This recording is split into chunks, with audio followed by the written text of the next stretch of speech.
Most people making their goals are going to f it up. Why is that?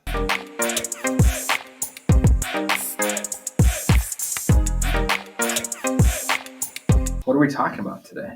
I think today's agenda is going to revolve around goal setting and why most people aren't going to hit their goals?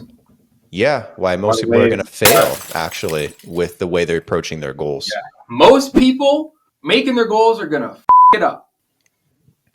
Why is that? That's a good question. Oh my gosh, dude. Okay. All right. So let's dive into this a little bit more and deeper, right? So when you look at goals, rather than saying, I'm going to go to the gym 5 times a week, that's not a goal. That is why you fail. And you're going to fail at that because it's not necessarily something that you can subjectively say you made progress to, right? You either hit it or you didn't hit it. A better goal would be, I want to be more physically healthy and mentally healthy. So then, after you have 1 or 2 goals, nothing more, right? If you're going to follow our thought process on this, our method, unless you've been doing our method for, a solid 2 years, only have 1 or 2 goals for the year, because here's how it's going to work. You pick the 1 or 2 goals. I want to be mentally and physically healthier. Now, go back and say, what are the micro habits I need to form to make that goal a reality? If my goal is to be physically healthier and eat healthier, what are the micro habits I should do? Maybe every day, the goal is to get 30 minutes of active exercise. It doesn't have to be at a gym. It doesn't have to be on a certain weight set. You can't make time to go to the gym every single day necessarily. But if you're on a cruise, walk around the upper deck of the cruise ship. If you're at home and you have the time to get to the gym, go to the gym and, get the active calories in. The point being is setting up the habit is 10 times more powerful than trying to just say, I'm going to hit this 5 days a week. Because the reality is you can't do that 100% of the time. And the problem is that when you miss it, then people start to break down and they go, I missed it this week. I'll hop back on it next week. If you were to go back and say, okay, I'm going to go and get, my 30 minutes of active calorie burning in, it doesn't matter what you're doing. Go for a walk around the mall. Go for a walk around your neighborhood. Walk around the cruise ship if you're on a cruise.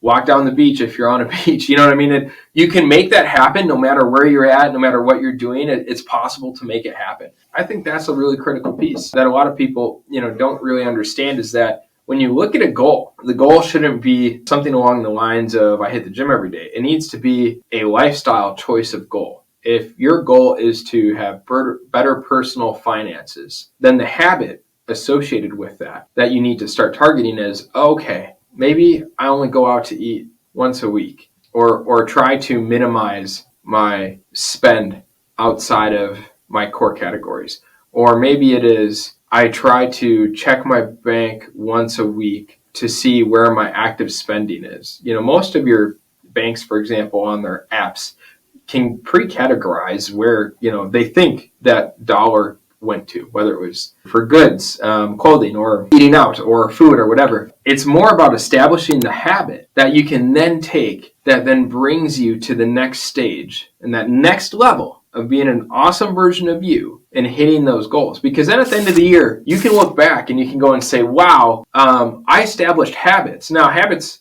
aren't necessarily perfect every day, but it's become a habit and it's something you're instinctively doing. You are going to hit more goals and have it be more powerful and have it be more successful than you would in any other way.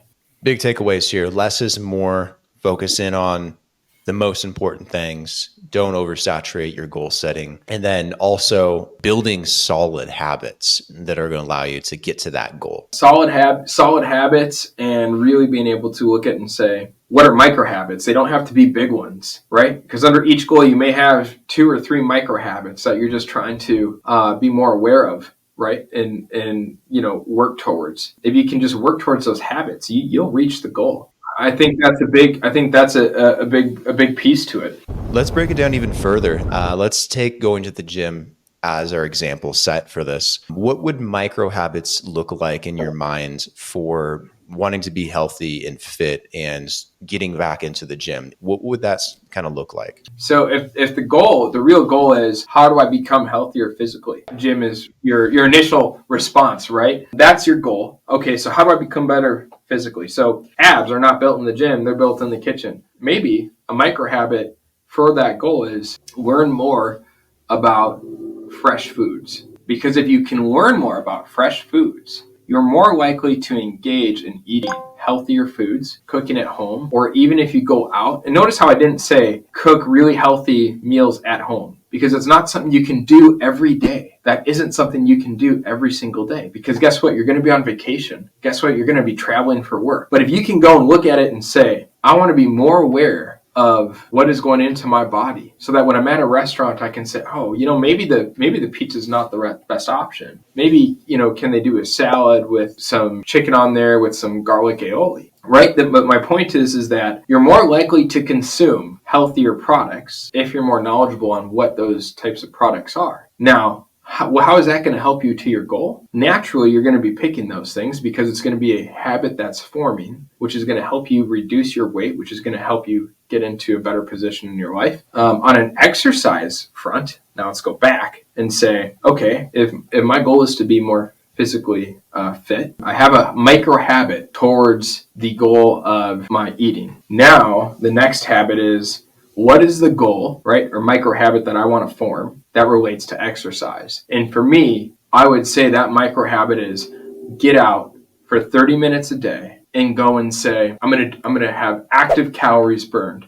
So I'm gonna do a brisk walk. I'm going to go to the gym. I'm going to walk around that cruise ship deck if I'm on vacation, or walk down the beach if I'm on vacation. I want to spend time, with family, go to the zoo, and instead of just standing around, walk around the park. That all counts, but make a solid effort to form the habit, because if you form the habit, the success will come to the goal faster than you'd think, easier than you think, and it won't feel like it's a goal that you hit it one year and now you're on to your next goal, and that goal can be reversed and go away. Now you just formed a habit that is going to stick with you for life, because you're going to maintain that habit. And then the next year you form 2 new goals, and you form other habits along those lines. And that's where it gets to looking at our community, Next Level. I mean, the reason we made this channel is to bring people to the next level in terms of their physical, their mental, their confidence, in terms of products that would bring you to the next level in your life. And everybody's at different stages,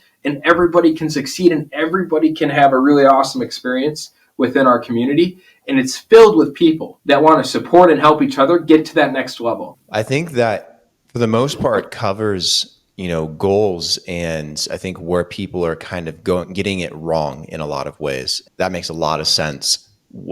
How would you recommend people to keep up with the Next Level channel? Yeah, smash the subscribe button on whatever platform you're viewing this on, obviously. But with that being said, jump on Bump Social, join our community of like-minded people.